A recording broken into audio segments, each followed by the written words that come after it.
అది సూర్యగిరి సామ్రాజ్యం. సంపద, శాంతి, సౌభాగ్యాలతో కళకళలాడిన ఒక మహారాజ్యం.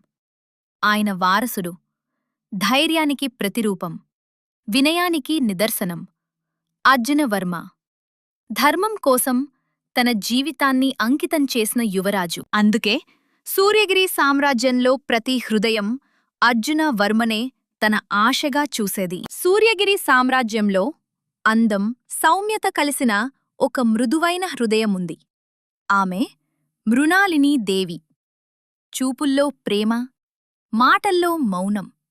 తన హృదయం నిశ్శబ్దంగా అర్జునవర్మ కోసం తపిస్తుంది. ఆ ప్రేమ చెప్పలేనిది, కాని అనుభూతి చెందగలిగినది.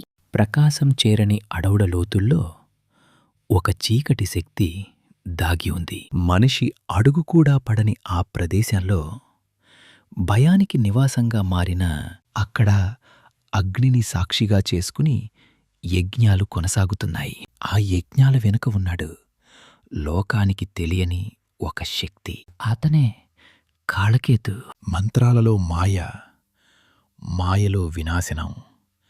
నా శక్తికి సరిహద్దులు లేవు. ఈ ప్రపంచం నా సంకల్పానికి వంగాలి. తన లక్ష్యాన్ని చేరుకోవడానికి అతను ఏ శక్తినైనా వాడతాడు. అతని దృష్టి తప్పించుకోలేనిది.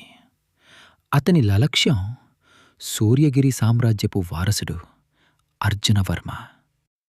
అర్జునవర్మ, నీ జీవితం ఇప్పుడు నా యజ్ఞానికి బలిగా మారుతుంది.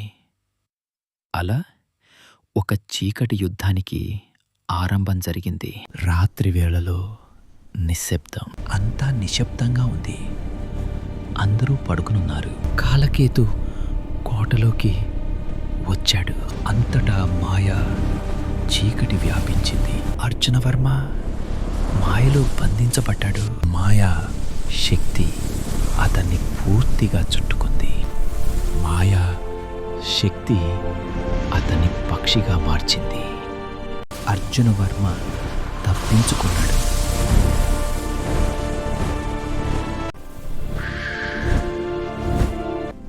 అతని శక్తి క్రమంగా తగ్గిపోయింది. అతను ప్రశాంతమైన ఆశ్రమానికి చేరుకున్నాడు. ఆ ఆశ్రమంలో మహర్షి అభయహస్త నివసిస్తున్నాడు.